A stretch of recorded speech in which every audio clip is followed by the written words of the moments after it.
Hey guys, तो आज हम देखने जा रहे हैं चेनसो मैन सीजन 2 के एपिसोड नंबर 6 को। और अगर आपने पिछले एपिसोड्स अभी तक नहीं देखे हैं तो आपको डिस्क्रिप्शन और कमेंट सेक्शन में प्लेलिस्ट का लिंक मिल जाएगा। तो चलिए बिना किसी देरी के इस एपिसोड को शुरू करते हैं। तो पिछले एपिसोड में हमने देखा था कि बॉम्ब डेविल की वजह से डेंजी के बारे में पूरी दुनिया जान चुकी थी और अब हर कोई डेंजी के पीछे था। और इसी वजह से माकीमा कई जगह से डेविल हंटर्स को बुलाती है डेंजी की प्रोटेक्शन के लिए। और हमने आखिर में देखा कि अमेरिका ने डेंजी के ऊपर $2 मिलियन का इनाम रखा था और द थ्री ब्रदर्स जो अपने आप को अमर बताते हैं अब डेंजी की तलाश में निकल चुके हैं। तो चलिए अब आगे देखते हैं। तो एपिसोड की स्टार्टिंग में हम दो लोगों को देखते हैं। लड़के का नाम तोलका है और वो एक प्राइवेट डेविल हंटर है और उसके साथ वाली लड़की तोलका की मास्टर है। और ये दोनों हंट के लिए आए थे जहाँ पर तोलका अपने मास्टर के कहने पर एक फॉक्स को मारता है, जिसके बाद उसकी मास्टर तोलका से पूछती है कि क्या उसे ऐसा लग रहा है कि उसने किसी की ज़िंदगी ख़त्म कर दी, जिस पर तोलका कहता है कि उसे ऐसा कुछ नहीं लगा। और इसी तरह तोलका की मास्टर उसे सेम सवाल 3 बार करती है और तीनों बार तोलका कहता है नहीं।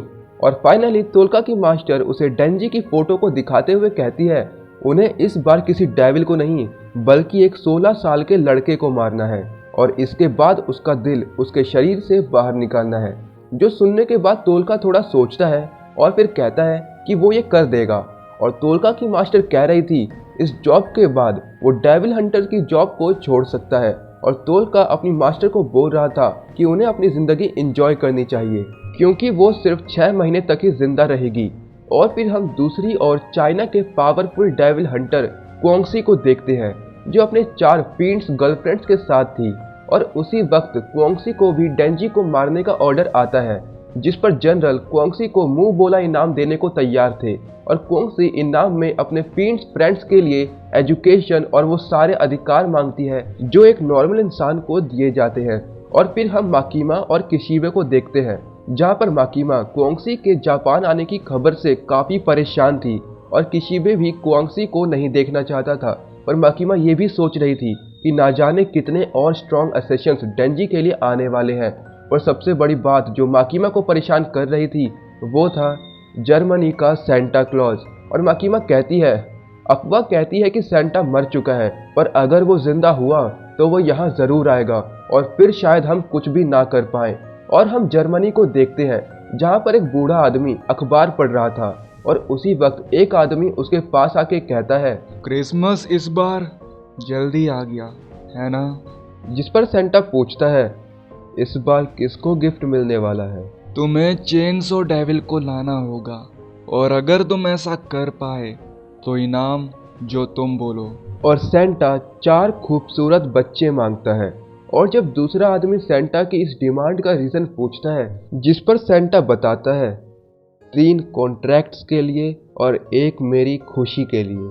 और ये डील फाइनल हो जाती है। और फिर हम डेंजी को देखते हैं जो सोच रहा था कि आखिर हर कोई उसके दिल के पीछे क्यों पड़ा है और पोचीता का इससे क्या लेना देना। और सबसे बड़ी बात जो डेंजी को परेशान कर रही थी कि आखिर वो माकीमा के साथ ट्रिप पर कब जाएगा। और उसी वक्त आकी वहाँ आ जाता है और वो डेंजी के ऊपर बैठ जाता है। और डेंजी कहता है कि वो कोई बैठने की जगह नहीं है। और आकी डेंजी से कहता है ऐसा नहीं है कि पूरी जिंदगी तुम्हारे पीछे ये मर्डरर्स पड़े रहेंगे, बस अगर हम सभी को मारने में कामयाब होते हैं तो हम ट्रिप पर भी जा सकते हैं। जो सुनने के बाद डेंजी कहता है फिर तो यह आसान होगा, उसे सिर्फ सभी को मारना है और वो ट्रिप पर जा पाएगा। और इसके बाद हम एक पार्क का सीन देखते हैं जहाँ पर डेंजी और पावर राइस बॉल खाते हुए बात कर रहे थे कि क्या वो तालाब में से बर्ड्स को निकाल कर खा सकते हैं। और उसी वक्त डेंजी के हाथ से उसका राइस बॉल नीचे गिर जाता है जो वो उठा के खाने लगता है। पर उसी वक्त कुसाकाबे डेंजी का एक बॉडीगार्ड उसे राइस बॉल खाने से मना करता है क्योंकि नीचे गिरने की वजह से अब उसमें बैक्टीरिया आ चुके थे जो डेंजी को बीमार कर सकते हैं। पर डेंजी राइस बॉल फेंकने से मना कर देता है और उसे खा ही लेता है क्योंकि एक वक्त पर तो डेंजी डस्टबिन में से खाना निकालकर खाया करता था। और हमें इंट्रोड्यूस कराया जाता है डेंजी के प्रोटेक्शन ऑफिसर से जो कि पर्सनल सिक्योरिटी में एक्सपर्ट्स हैं और इनके नाम हैं कुसाकाबे, तामाकी और योशिदा। और माकिमा बताती है कि इनके साथ उसने 3 और लोगों को बुलाया है जो डेंजी के हमेशा पास रहेंगे। और डेंजी ये सब देखकर कहता है लगता है ये सच में काफ़ी इंपॉर्टेंट मैटर है। और फिर कुसाकाबे बताता है ये बहुत इंपॉर्टेंट मैटर है क्योंकि मिस्टर सुबारू जिन्होंने पूरे 2nd डिवीजन को ट्रेन किया है, जो हमेशा काफ़ी बिजी रहते हैं, वो भी डेंजी के बॉडीगार्ड बनने आ रहे हैं। और फिर दूसरी तरफ हम तेंदो, कुरोसो और सुबारू को देखते हैं जो डेंजी को एक्स्ट्रा प्रोटेक्शन देने के लिए टोक्यो जा रहे थे। और हम उन सब को बात करते हुए सुनते हैं कि आखिर पब्लिक सेफ्टी वाले डेंजी को घर में बंद करके क्यों नहीं रख देते, जिस पे सुबारू बताता है कि डेविल्स की सूंघने की ताकत इंसानों से कई गुना ज़्यादा होती है, इसलिए हंटर्स जिनके पास डेविल कॉन्ट्रैक्ट्स हैं उनसे डेंजी को छुपाना बेकार है। और इस ब्रेक के बाद वो सब टोक्यो के लिए निकल जाते हैं। और जब वो लोग रास्ते में जा रहे थे तो हम देखते हैं कि वहाँ पर एक ट्रैप बिछा हुआ था और कोई भी इसके लिए तैयार नहीं था और उनकी गाड़ी एक पेड़ से जाके टकराती है और गाड़ी का शीशा तोड़ते हुए 3 गन्स निकलती हैं और बुलेट्स फायर होती है, जिसके बाद टेंदो, कुरोसो, सुबारू वही मर जाते हैं। और हम देखते हैं कि वो द 3 ब्रदर्स थे जो उनकी बॉडीज को बाहर निकालकर जंगल में एक जगह छिपा देते हैं। और इसके बाद सबसे बड़ा भाई अपने सबसे छोटे भाई एल्डो से पूछता है कि उसे कैसा महसूस हो रहा है, क्योंकि एल्डो ने पहली बार किसी की जान ली थी, जिस पे एल्डो बोलता है ये उसके लिए कोई बड़ी बात नहीं थी। पर थोड़ी देर बाद ही वो उल्टी करने लगता है क्योंकि इन तीनों भाइयों में एल्डो ही सबसे डरपोक है, उसे इन सब चीज़ों की बिल्कुल भी आदत नहीं है। पर बाकी दोनों के लिए जान लेना कोई बड़ी बात नहीं थी। और इन सब के बाद सबसे बड़ा भाई कुरोसो की जैसी शक्ल बना लेता है क्योंकि इन तीनों भाइयों ने स्किन डेविल के साथ कॉन्ट्रैक्ट किया हुआ था। और फिर वो पूछता है कि वो कैसा दिख रहा है और एल्डो बताता है कि कुरोसो का ओसाका एक्सेंट है जो एक लो टोन है, जिसके बाद वो अपनी टोन सही करता है और अब वो बिल्कुल कुरोसो की तरह साउंड कर रहा था। और ये निकल जाते हैं डेंजी के लिए और इनका प्लान था कि ये भेष बदलकर डेंजी के करीब पहुंच जाए। और इसके बाद हम देखते हैं डेंजी और बाकी सभी लोग रेस्टोरेंट में खाना खा रहे थे और पावर नखरे कर रही थी कि उसे सब्जियां पसंद नहीं है, पर सभी उसे फोर्स करते हैं कि सब्जियां माइंड और बॉडी के लिए बहुत अच्छी होती है तो उसे वो खानी ही होगी। जिसके बाद डेंजी पावर के मुंह में जबरदस्ती सारी सब्जियां ठूस देता है और पावर कह रही थी इसका टेस्ट तो बिल्कुल मिट्टी की तरह है। और अब पावर को उल्टी आ रही थी, जिसकी वजह से पावर डेंजी को कहती है कि वो उसकी उल्टी खा ले, जिस पर डेंजी कहता है कि अब वो जिंदगी में कभी दोबारा उल्टी नहीं खाएगा। और पावर डेंजी को बोल रही थी कि उसकी उल्टी अच्छी वाली उल्टी है और वो डेंजी को बहुत टेस्टी लगेगी। और डेंजी मना करता है, जिसके बाद वो कहता है अगर पावर उसे 10,000 येन देगी तो वो सोच सकता है। और इन सब बातों के बीच में वहाँ पर हम लोग तोलका और उसकी मास्टर को देखते हैं और वो लोग भी खाना खाने के लिए एक जगह बैठ जाते हैं। तभी हम पावर को बाथरूम के लिए भागते हुए देखते हैं और बाकी सभी लोग भी अब जाने का डिसाइड करते हैं। और उन सभी के जाने के बाद हम तोलका और उसकी मास्टर को खाना खाते देख रहे थे और उनके बगल में एक कील पड़ी थी, जो देखने के बाद तोलका अपनी मास्टर से पूछता है कि आखिर उसने डेंजी के साथ क्या किया।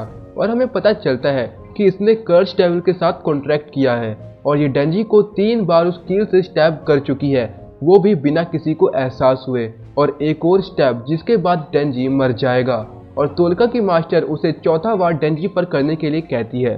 और इन सारी बातों के बाद वो लेडी जब बर्गर खाती है तो वो काफ़ी खुश थी क्योंकि वो बर्गर का टेस्ट फील कर पा रही थी, क्योंकि वो पहले ही कॉन्ट्रैक्ट की वजह से अपनी बॉडी की कई सारी सेंसेशन खो चुकी थी।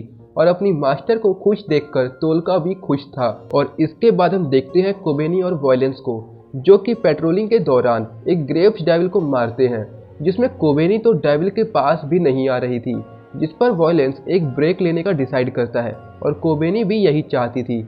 और वॉयलेंस कोबेनी को एक आइसक्रीम दिलाता है और कोबेनी वॉयलेंस को थैंक्स करती है क्योंकि वॉयलेंस कोबेनी को ये दूसरी बार ट्रीट दे रहा था, जिस पे वॉयलेंस कहता है मैं इस मांस की वजह से नहीं खा सकता, इसलिए मुझे तुम्हें खाता देख अच्छा लगता है। और कोबेनी बताती है कि बचपन में उसने सिर्फ एक ही बार अपने बर्थडे पर आइसक्रीम खाई थी और उस आइसक्रीम को खाने के बाद वो इतनी खुश थी कि वो सारी आइसक्रीम उससे नीचे गिर जाती है और उसके बाद आज वो आइसक्रीम खा रही थी, जो सुनकर वॉयलेंस हंसता है। और फिर कोबेनी वॉयलेंस से पूछती है कि आखिर उसका नाम वॉयलेंस क्यों है, वो तो बिल्कुल भी वॉयलेंट नहीं है, जिस पे वॉयलेंस कहता है मैं बिल्कुल भी वॉयलेंट नहीं हूँ, मुझे बताया गया था फील्ड होने के बाद भी मुझ में काफी इंसानी दिमाग बचा हुआ है। और वॉयलेंस आगे बताता है कि उसे अपने स्कूल के दिन याद है, पर वो कैसे मरा उसे ये याद नहीं है। सिर्फ एक चीज़ कि माकीमा ने उसकी जान बचाई थी। और वॉयलेंस कहता है उसे सिर्फ शांति और प्यार पसंद है। और कोबेनी भी कहती है उसे भी शांति अच्छी लगती है। और उसी वक्त वहाँ नकली कुरोसो वॉयलेंस और कोबेनी के पास आकर मदद मांगता है, ये कहते हुए कि तेंदो और सुबारू पर हमला हुआ है और उन्हें जल्दी से हेडक्वार्टर्स को इन्फॉर्म करने के लिए कहता है। जिसपे पहले तो वो उसका आईडी कार्ड मांगते हैं और फिर उसके बाद वो जल्दी से वहाँ से भागने लगते हैं ये इन्फॉर्मेशन पहुँचाने के लिए। और फिर हम देखते हैं पावर और डेंजी को, जो पेट्रोलिंग कर करके थक चुके थे और पावर काफ़ी गुस्से में थी। और डेंजी कहता है वो लोग मेरी कोई प्रोटेक्शन नहीं कर रहे, वो लोग तो बस मुझे चारे की तरह इस्तेमाल कर रहे हैं। जिसपे पावर कहती है चारा, और तभी वहाँ आकी आता है। हाँ डेंजी, तुमने सही कहा, हम तुम्हें चारे की तरह ही इस्तेमाल कर रहे हैं। जो सुन के दोनों गुस्सा हो जाते हैं और आकी कहता है कि डेंजी और पावर इंसानों से स्ट्रांग है और ये सब करने से वो ट्रिप पे भी जल्दी जा पाएंगे। जो सुनकर डेंजी कहता है फिर ठीक है, पर पावर कह रही थी आकी और डेंजी दोनों को ही उनकी मेहनत का इनाम मिल रहा है, पर उसका क्या। और जब आकी पावर से पूछता है कि उसे क्या चाहिए, तो पावर बोलती है कि वो एक इंसान का खून पीना चाहती है जब तक वो मर ना जाए। और आकी कहता है वो काम खत्म होने के बाद डेंजी का खून पी सकती है, जिसके डेंजी खिलाफ होता है। और पावर कहती है डेंजी का खून, और फिर वो काफ़ी खुश हो जाती है कि उसे डेंजी का खून चूसने को मिलेगा। और इसी के साथ हमारा चेनसो मैन सीजन 2 का एपिसोड नंबर 6 यहीं पर खत्म होता है। और गाइस, आपको क्या लगता है आखिर ये क्वांगसी और सेंटा कौन है जिनका सामना माकीमा और किशिबे भी नहीं करना चाहते? ये हम देखेंगे इसके अगले एपिसोड में। तब तक के लिए अगर आपको वीडियो अच्छी लगी हो तो लाइक कर देना, चैनल को सब्सक्राइब कर देना। मैं मिलता हूँ आपसे नेक्स्ट एपिसोड में, तब तक के लिए बाय बाय।